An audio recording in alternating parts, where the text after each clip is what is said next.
Olá malta, bem-vindos a mais um episódio do podcast Espiritualidade Secular. Bom dia, boa tarde ou boa noite, conforme seja o caso. Hoje eu e o Francisco vamos falar sobre algo que parece que voltou a estar em moda, que é o estoicismo. Exatamente. Mas antes se calhar de aprofundarmos um bocadinho, começamos com um bocadinho um retrato histórico. Sim, Este movimento começou. Portanto, é interessante reparar que o estoicismo é uma das filosofias gregas do período helénico, das chamadas filosofias da felicidade, ou seja, filosofias que se preocupavam principalmente em como viver uma vida boa, como cultivar o bem-estar, como cultivar a felicidade. Portanto, o termo que eles usavam era eudaimonia, não é? Que é o que nós hoje em dia traduzimos por bem-estar, por felicidade, que quer dizer estar com um bom humor, constantemente e sempre, não é? Ou o máximo possível. E estas filosofias surgem todas no chamado período helénico, que dura sensivelmente 300 anos, que é desde o fim do Império do Alexandre o Grande até o início de César, em Roma. Exato. E é um período em que há uma mudança de paradigma grande, no sentido em que antes a filosofia estava muito condicionada pela noção de pátria e de polis, não é? Do papel político do indivíduo na vida do grupo, portanto na defesa da polis, na construção da polis, na afirmação da polis. Com os grandes impérios, não é? Surge o Império do Alexandre, que vai do Mediterrâneo até à Índia, que implica uma multiculturalidade. E então surge a noção de que há várias maneiras de ver os deuses, de ver a vida, mas que no fundo, todos os seres humanos passam pela mesma experiência. E será possível, então, se todos temos uma experiência comum, um conjunto de regras que seria aplicável a todos os seres humanos. Portanto, nasce o cosmopolitismo, é o ser cosmopolita, que já não é só que a polis é só a nossa pátria, mas que a polis é o cosmos, reflete todo o universo, na sua variedade de estilos de vida, de crenças, de hábitos, de tradições. E aí é que há este paralelismo com a época moderna, não é? E nós hoje também vivemos sendo muito cientes de tudo o que está acontecendo no mundo todo, de que há várias religiões possíveis, várias maneiras de ver a vida, vários estilos de vida aceitáveis, não há um melhor. E o outro paralelo interessante é a instabilidade política, não é? Portanto, o Império de Alexandre cai e fratura-se em reinos um bocado totalitaristas, em poderes totalitários, reis, não é? Com poder absoluto, o controlo dos meios de produção e tudo passa a estar sob o controle de um Estado totalitário, e parece que o indivíduo não tem tanta influência na coisa política, e então é mais premente o indivíduo preocupar-se com o interno, com o que é que vai dentro dele para se tornar feliz, o que é que ele pode fazer internamente, não é? E aqui surgem estas várias filosofias. Sim. Temos o estoicismo, que vamos falar, que é a mais famosa de todas. A outra a seguir, também bastante famosa, é o epicurismo. E depois haviam aquelas que são todas contemporâneas, mas se calhar um bocado mais radicais, que era o cinismo Exatamente. E o ceticismo, não é? Que rejeitava. O ceticismo para já rejeitava a certeza de qualquer coisa. Exato. Portanto, que o estado da alma ideal, não é? Aquele estado sem preocupações, seria só atingível se tu aceitasses que não há verdade, aceitasses que não podes ter certeza de nada e estás completamente tranquilo na dúvida. Exato. Portanto, isso era o ceticismo, não é? Radical. Depois havia o cinismo, não é? Exatamente. Que é a rejeição dos bens materiais. Sim. Não é? Porque lá está, com a vida cosmopolita, com o excesso, com a busca da fama, com a busca da fortuna. Exato. Isto é uma rejeição completa a esse estilo de vida. O que hoje se chama o minimalismo, não é? Hoje em dia tem essa expressão, de certa forma, que é vamos abdicar um bocado dos bens materiais e vamos tentar ter uma vida mais... onde ficamos mais, se calhar, nos intangíveis do que propriamente dos bens materiais. Exatamente isso. E também, como hoje há um bocado, a rejeição da vida da cidade, não é? Da vida cosmopolita. Exato. essa vida da busca da afirmação cosmopolita e mais uma retirada para uma vida mais simples. E isto é transversal às várias. E é engraçado que aqui há um ponto comum entre as várias, Sim. que é a vida do campo é que é melhor que a vida da cidade. E hoje em dia também se vê o surgimento de várias comunidades pequenas que escolhem viver um bocado à parte da maneira do estilo de vida das cidades grandes e um certo desejo das pessoas jovens e de meia idade de buscar esses estilos de vida, que é o paralelismo exatamente. No caso dos cínicos, não é? Eles eram extremistas, eram mesmo um hippie total, em que viviam quase sem posses, sem vergonha, não é? Sim. E faziam tudo na rua, como aos cães, que é aí que veio o nome deles. E eles protegiam quem gostavam e eram muito agressivos para quem não gostava. Pois. Tal como aos cães. Exato. Não é? Pois o significado moderno de cinismo é outro, Sim. mas essa era a filosofia deles, era uma filosofia liberta de bens materiais e de posses e de viver simplesmente na rua, como os animais. Pois. Já o estoicismo tem outra visão, não é? Vamos então falar do estoicismo em particular, não é? Queres contar sobre como é que o estoicismo começa? Portanto, o estoicismo tem como origem a antiga Grécia e um dos grandes protagonistas é considerado o Zenão de Cítio. E isto é uma filosofia que não é para ser vista como um ato intelectual, é para ser vista como um exercício onde as pessoas dedicam parte do seu dia a fazerem certos exercícios da mente que têm um objetivo principal, que é minimizar o que eles consideravam ser sensações negativas, como por exemplo a aversão, a inveja, o medo. Portanto, é um exercício de tentar minimizar isto e conseguir aumentar estados positivos, como por exemplo a alegria, o bem-estar. Portanto, a partir daí tornou-se uma disciplina com protocolos muito bem fixos e muito metódica, que hoje em dia tem uma... Lá está a ganhar popularidade outra vez. E tem uma expressão a nível mundial em várias práticas contemporâneas, até mesmo no mundo da psicoterapia, na terapia comportamental cognitiva, e influenciou muitos pensadores nesse sentido. Sim. E temos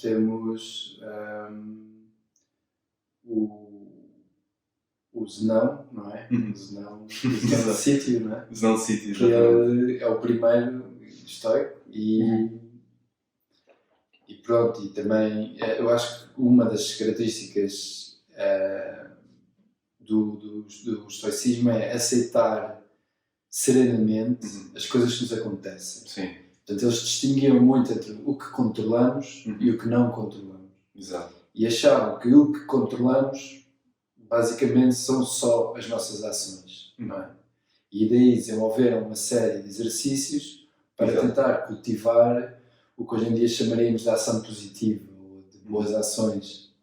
Portanto, eles estavam muito preocupados com a ética, mas a ética era indissociável da física para eles. Não é? Portanto, havia, se pudermos fazer aqui outra transposição para o pensamento moderno, eles eram completamente... rejeitavam completamente a noção de livre-arbítrio.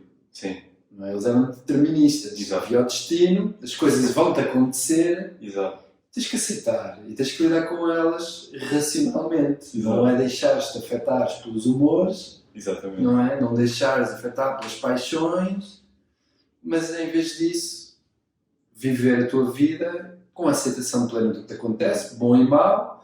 Claro que os estoicos acreditavam no bem e no mal, portanto fazem essa distinção de acontecimentos bons e acontecimentos maus, mas os dois não eram para exaltar demais, nem te preocupar demais com o outro, e o que devias fazer era tentar potencializar ao máximo esse teu destino. Não é? Temos um exemplo no estoico famoso que é um imperador, a vida dele é ser imperador. Exato. Que é o Marco Aurélio. Exatamente. Então nele, o estoicismo chega a essa coisa de ok, nasci aqui, tenho que fazer isto. Exato. Como é que eu posso fazer o melhor disto? Exato. E pronto, estas várias versões estoicas, não é? são um reflexo também da sociedade que governava na altura. E estamos a ver, como tu mencionaste também há bocado, esse paralelismo histórico, estamos a falar de uma sociedade que também sofreu de uma instabilidade política bastante acentuada, e no meio desse caos havia uma motivação do indivíduo de conseguir arranjar ordem no meio disto tudo. E a ordem era centrada no indivíduo como si próprio, não necessariamente numa ordem coletiva, mas que através do indivíduo conseguissem criar uma ordem que depois era generalizada e expandida. E o paralelo político hoje também é um bocado da descrença na democracia, não é? Que se calhar, como aconteceu neste tempo dos estoicos, os indivíduos acham-se que o esforço coletivo não vai funcionar porque os poderes são determinados e são supra-indivíduo, portanto, os poderes políticos, neste caso, não é? Das grandes companhias, nós não temos influência, portanto, não podemos esperar que a felicidade coletiva venha através de uma participação nas companhias. Já ninguém acredita nisso. Portanto, terá que vir de dentro. Exato.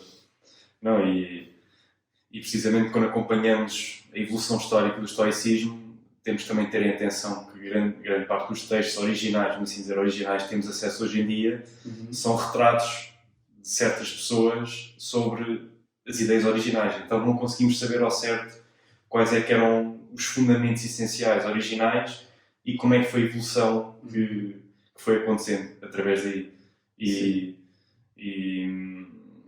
Mas, no entanto, lá está, existem várias adaptações hoje em dia. Não é como outras áreas, porque a filosofia estoica é algo que até hoje em dia continua a evoluir, apesar de não termos assim propriamente filósofos estoicos hoje em dia. É algo que continua a ter adaptações. Sim. E expressa-se muito no campo da psicologia. Hoje em dia já não chamamos esta busca do bem-estar, por exemplo, como o coaching que nós exercemos. É uma dessas expressões destas filosofias. Agora vou incluir todas, não só o estoicismo, mas estas filosofias da felicidade em termos modernos, que são o que são, não é? Que são receitas para uma vida próspera, digamos assim, feliz, mas não feliz do sentido hedónico de prazer contínuo. Não, feliz no sentido da pessoa sentir que a sua vida faz sentido e que está a progredir numa direção desejável, e que está principalmente com sensações agradáveis e minimizando as desagradáveis. Exato. E isso hoje em dia cabe mais no domínio da psicologia e do coaching, não é? Será mais nessas vertentes que vemos propostas semelhantes, às vezes iguais com outras palavras ou adaptadas, que são a psicologia moderna e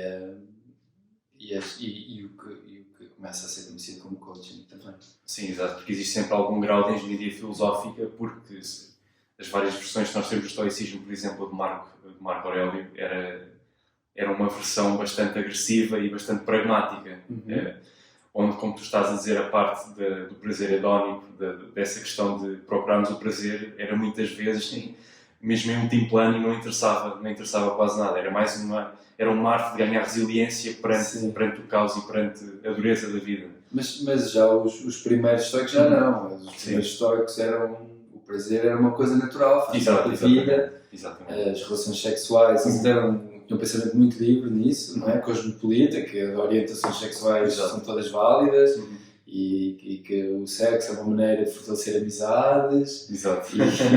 E portanto eles tinham lá, não é? Porque experienciaram tantas culturas, desde o Mediterrâneo até à Índia, não é? E inclusive tiveram contactos com o que eles chamavam os gimnosofistas, que eu acho que hoje em dia chamaríamos yogis. Exato. Que eram os ascéticos da Índia, que não precisavam de comida nem de roupa, que conseguiam utilizar a mente para fazer coisas mirabolantes.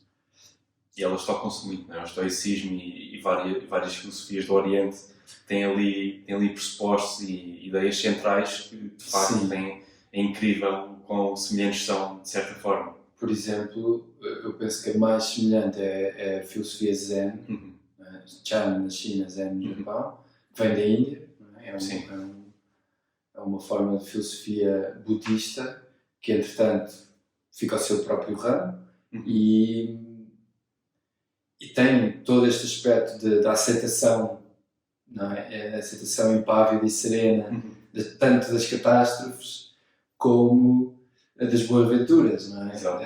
Aceitar igualmente a coisa. E eu acho que o Zen até é especialmente interessante porque merge duas escolas que são opostas e eram inimigas na altura, Pois. que é o estoicismo e o epicurismo. Não é? O epicurismo, muito brevemente, era a busca do prazer. Sim. Portanto, a maximização, aquilo que é o mais importante na vida, é a fuga à dor e a busca do prazer. Exato. Mas eles tinham muito cuidado em afirmar que este prazer tem que ser um prazer sustentável. Ou seja, que é um prazer duradouro, não é um prazer que varia com qualquer coisa fácil. Pois. Por exemplo, como é o prazer da comida e do sexo, se não há comida, não há sexo, o prazer vai-se embora. Portanto, não era esse tipo de prazer que eles procuravam.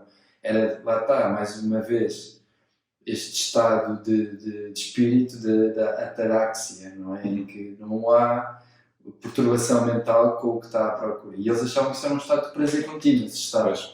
Okay? Portanto, era tentar atingir esse estado de prazer contínuo e muitas vezes, no caso dos epicuristas, eles achavam que eram os sentidos que iam guiar a mente para esse estado. Ou seja, o que é palpável. Eles rejeitavam todo o tipo de superstição, rejeitavam todo o tipo de pensamento mágico e achavam que era através dos sentidos que aquilo que podemos realmente conhecer nos ia levar a esse estado. E aí é parecido com o Zen, que é a concentração no momento presente. Exato. O que é que realmente está a acontecer neste momento. Apesar dos epicuristas gostarem de utilizar a memória, não é, para reviver momentos bons, porque isso já ninguém te tira. E, portanto, se puderes atingir prazer através da boa memória, também era uma técnica válida para eles. Pois. Não é? E os estoicos já achavam que não. Isto o que interessa é fazeres a tua vidinha, não é? Estás aqui preocupado em atingir prazeres específicos.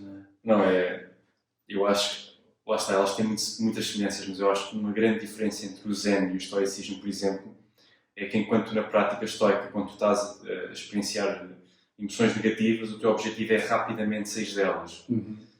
E no Zen não é propriamente assim, é conseguir estar, seja o tempo que for, em qualquer estado. Exato. Portanto, lá está, eu diria que o Zen, para além de ter os seus elementos cognitivos, permite outro tipo de ferramentas também, no sentido de, lá está, como tu disseste, cultivar um estado de presença, de concentração, de foco, de curiosidade também. Sim. E isso no estoicismo não é... também faz parte, mas não é tanto um elemento central. E isso depois, mais tarde, podemos falar um bocado sobre as limitações do estoicismo enquanto prática. Mas lá está, são culturas diferentes que depois também originam filosofias que têm ênfases diferentes em o que é que se considera ser o mais importante na vida. Porque, de facto, o que estas ideias, filosofias tentam atingir é descobrir o que é o mais importante, o que é que dá significado à vida e arranjar formas de o atingir. E cultivar essa busca. Então, nós estavas a falar de limitações do estoicismo em paralelo com o Zen, mas não só, não é? E não só, sim. Por exemplo, uma das grandes limitações do estoicismo é que se tu praticares estoicismo, tu para teres os benefícios do mesmo, tens que estar num estado, vamos assim dizer, estável. Tens de estar num estado onde estás saudável mentalmente, onde consegues pensar racionalmente. Sim. Se tu tiveres, vamos imaginar, num estado de depressão profunda, o estoicismo provavelmente não te vai ajudar, porque tu não consegues racionalizar e muitas vezes, se calhar, não é o ideal estares a pensar profundamente sobre aquilo. Exatamente, sobre aquilo que... Mas é interessante porque na psicologia moderna, não é? Surge o Albert Ellis, que é ele próprio estabelece paralelos com a técnica terapêutica dele, que é o Rational Emotive Behavior Therapy. Portanto, terapia racional, emotiva, comportamental. E ele fala de tentar sair de estados neuróticos, que eram os termos que ele usava na altura. Sim, o neuroticismo era usado muito. A ansiedade era a neurose. Exato. Pronto. De qualquer maneira, vamos pôr tudo dentro do mesmo saco e dizer que é um mal-estar psíquico. Exato, ótimo. E ele advogava que não, que pensando racionalmente, identificando as tuas crenças irracionais, conseguirias modificar, não é através da terapia, não é através de falando com um terapeuta treinado nesta técnica terapia do REBT, conseguirias ultrapassar esse estado através da racionalidade. Pois. Eu acredito que hajam casos onde isso seja possível, mas eu acho que até, e que há muito debate nesta área sobre o que é que vem primeiro, se vem o pensamento ou se vem a emoção. Hoje em dia, aparentemente, vem a emoção primeiro e depois vem o pensamento. Portanto, o problema destas técnicas é, nós estamos a abordar algo que vem depois do problema original, não é? Que é o que nos está a dar o mal-estar, que é aquela emoção que está associada a um certo pensamento. Portanto, nós a partir do momento que só nos focamos nos pensamentos em si, muitas vezes estamos a perpetuar aquele estado negativo. E é por isso que eu acho que técnicas como, por exemplo, a meditação, que nos afastam do pensamento, que nos obrigam a focar na natureza mesmo das emoções, tem este benefício. São mais potentes, eu concordo, são mais potentes. E até, aliás, eu acho que o tipo de terapia que o Ellis propõe funciona muito bem para um certo tipo de pessoas. Há pessoas com treino analítico, não é? Com treino que têm predisposição para a racionalidade e para o analítico, podem se dar muito bem com este tipo de terapia, mas pessoas que têm necessidades expressivas diferentes do analítico, não é? Mais intuitivas e assim, poderão ter muito mais dificuldade, não sei, eu achava que era universal, funcionaria para toda a gente, mas na minha experiência essas pessoas esta abordagem ou demora muito tempo até elas conseguirem atingir ou então não é adequada. Já no caso da meditação também parece abranger mais tipos de pessoas. Eu acho que parece que consegue, mesmo vários tipos de pessoas, analíticas, não analíticas, todas encontram, por exemplo, estou a pensar realmente no caso concreto da depressão, algum alívio com técnicas de meditação. Sem dúvida, até porque nós, quando olhamos, por exemplo, ao estoicismo, o que é considerado a grande ferramenta terapêutica ou a grande arma é o pensar. Portanto, o ato de pensar é usado para, de certa forma, dar-nos mais resiliência. Só que o problema é que o mesmo pensamento em diferentes estados emocionais vai levar a outcomes diferentes. Porque, vamos imaginar que eu estou deprimido porque perdi alguém que amo, vamos imaginar.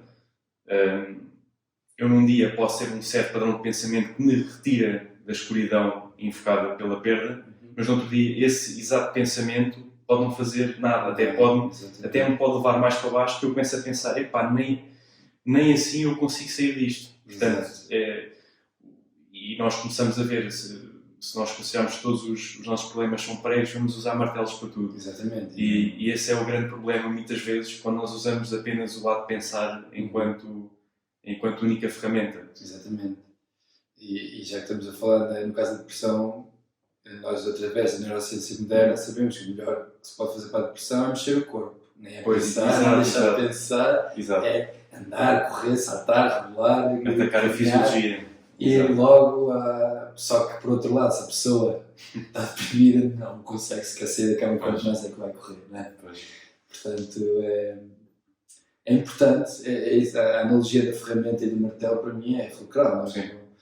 No coaching, por exemplo, eu não tenho um martelo, tenho uma caixa de ferramentas e, conforme o caso, adaptamos à situação as várias técnicas, as várias filosofias, os vários exercícios. Queres-nos contar alguns exercícios históricos? Já falámos das limitações, mas não deixa de ser uma filosofia que nos traz ferramentas muito interessantes, não é? Muito mesmo, e até como eu disse no início, o estoicismo não foi desenvolvido para ser visto como um ato intelectual, mas sim como uma prática.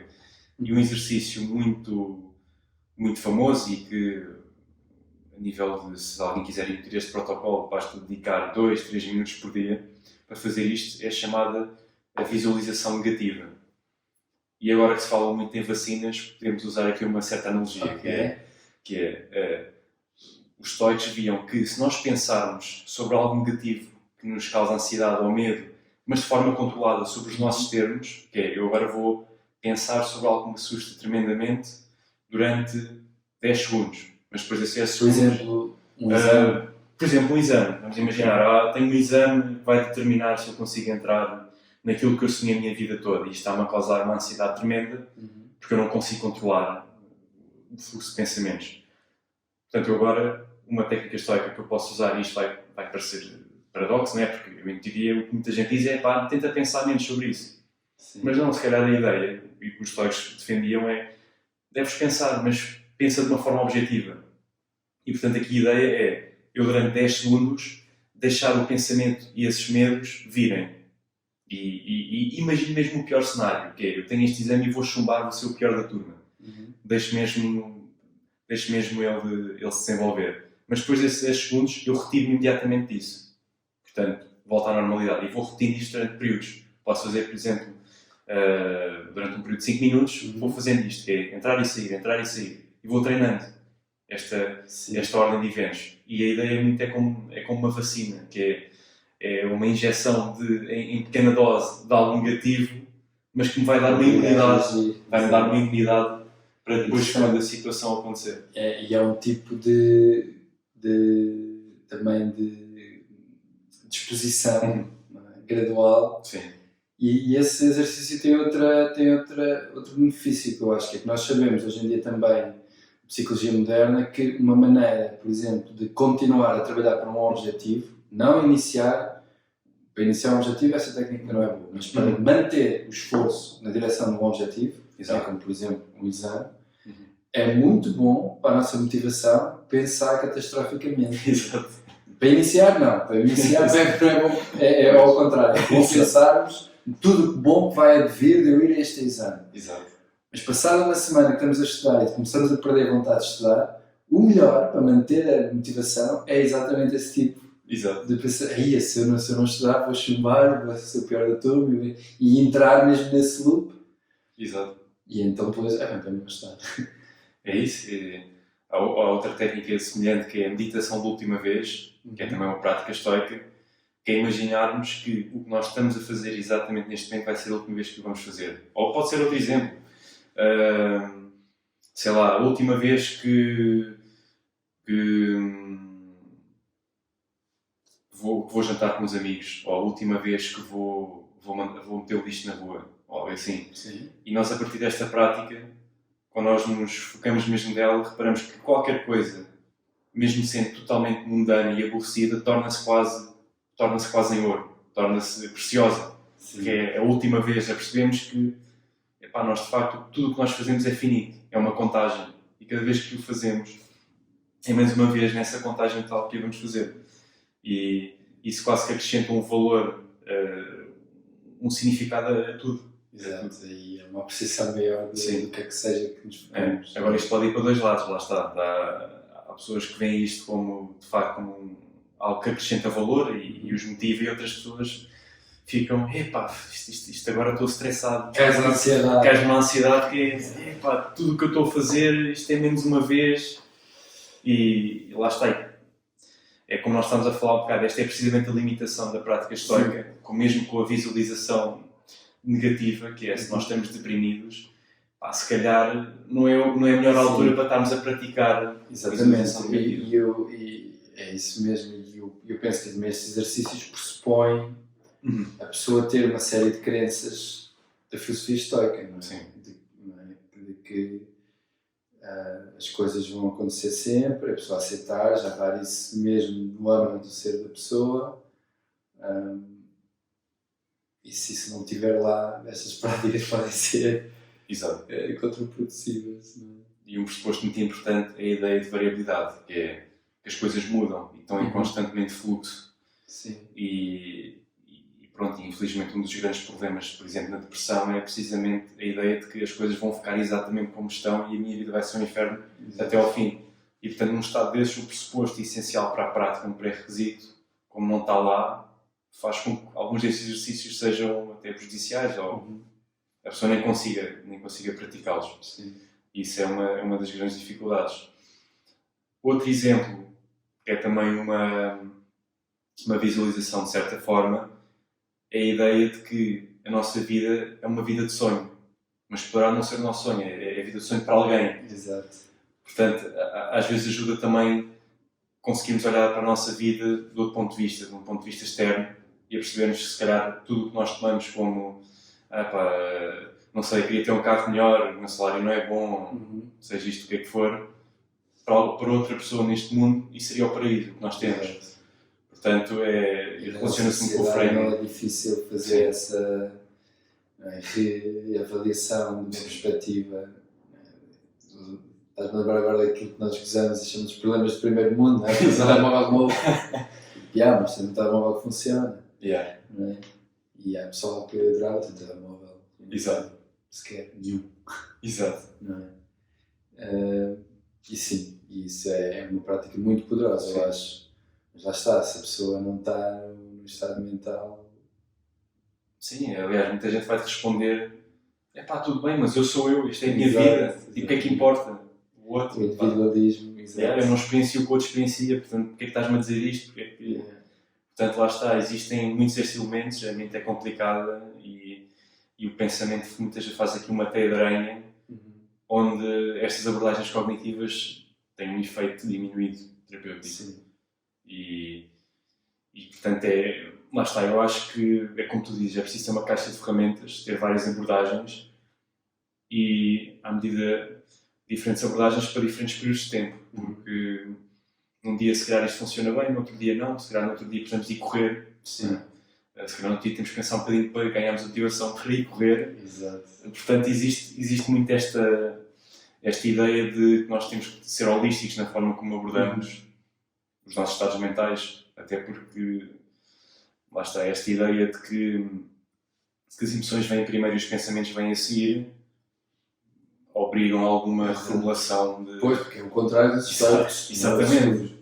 Não só os estoicos, mas todos estes epicuristas, cínicos e tal, eles valorizam o logos, sempre a razão primeiro. Exato. O pensamento enquanto expressão máxima do que nós podemos realmente fazer. Não é? Eles têm a aceitação do que é que nós controlamos e o que é que nós não controlamos. E o que nós controlamos é o pensamento, segundo eles. Mas hoje em dia, controlas o pensamento até certo ponto, porque se o teu corpo está mal, o teu pensamento vai para um lado e não há hipótese, ficas preso, por exemplo, num loop de depressão ou começas com um ataque de pânico, de ansiedade, porque cheiraste uma coisa que te lembrou de outra coisa e pronto. Nós sabemos, mas por outro lado também sabemos que de facto com o pensamento podes forçar toda a fisiologia a ir para um lado. Sim, sem dúvida. Nós já não temos que realmente repensar, não é? Quando e como é que estes exercícios estoicos são aplicáveis. Sim, tem muito a ver com aquela questão de se tu acreditas no que estás a pensar, porque hoje existe também muita ideia do pensamento positivo, que é quase uma deturpação da filosofia estoica, porque muita gente hoje em dia defende não, tens que pensar sempre positivo, tens de forçar a pensar positivo, e isso é altamente problemático, porque, lá está, não consegues controlar, basta observar um bocadinho, nós conseguimos controlar muito pouco os nossos pensamentos. A partir do momento que tu te obrigas a pensar positivo, vais-te a perceber que não consegues tapar a tampa de tudo aquilo que é negativo que vem à cabeça, vais entrar em pânico. Vais entrar em pânico. E é um desgaste tremendo, é um desgaste emocional tremendo, estás constantemente ali a regular, a obrigar-te a pensar positivo. E muita gente defende isto como, não, isto é estoico, não é? Esta ideia do pensar sempre positivo não é necessariamente aquilo que os estoicos defendiam, nem perto. Eles aceitavam que há coisas boas que acontecem, coisas más. Exato. E tu tens que aceitar, não é pensar positivo, não é fantasiar positivo. Tanto que os exercícios deles eram baseados no oposto. Exato. Quando a confrontação direta com o facto que vais morrer. Exato. Mais cedo ou mais tarde, pode ser mais cedo do que tu pensas. Exato. Portanto, vê lá o que é realmente importante na tua vida. Precisamente. Não é? Portanto, eles não tinham esse foco do pensar positivo. Claro. Que, lá está, tem o seu lugar, não é? Para iniciar a motivação, para iniciar um projeto novo é muito bom. Este pensar positivo vai correr bem. É? Se uma pessoa pensa, vou falar com aquela pessoa porque quero um novo parceiro. Não, se eu for falar vai-me rejeitar. A pessoa nem começa, não é? Yeah, começa. Agora, não, aquela pessoa vai correr bem e tal, vai gostar de mim e tal. Portanto, o pensamento positivo aí é útil. Sim. Existe às vezes aquele exemplo de que tu vais, estás a construir algo em tua casa e vais ali ao teu vizinho para lhe pedir algo emprestado. Um burquinho, por exemplo. E tu pelo caminho estás assim, não é? Epá, não, ele provavelmente não me vai emprestar isto, porque as ferramentas a malta não gosta de emprestar. Chegas lá, tocas à porta, ele abre-te a porta e tu dizes, pá, deixa estar então, eu também não quero. E sais. Portanto, esta questão, existe muito esta questão também do lá está, do tipo de pensamento que queremos incutir e cultivar. Exatamente. Já vamos com a atitude toda, já fizemos o diálogo todo na nossa cabeça, já fomos recheitados, já nos vamos dar um troco. Exatamente. Portanto, já estamos ali, já chegámos assim dessa forma. Portanto, Sim. O oposto disto lembra-me um conto taoísta, que é, o taoísmo também tem este paralelo da aceitação.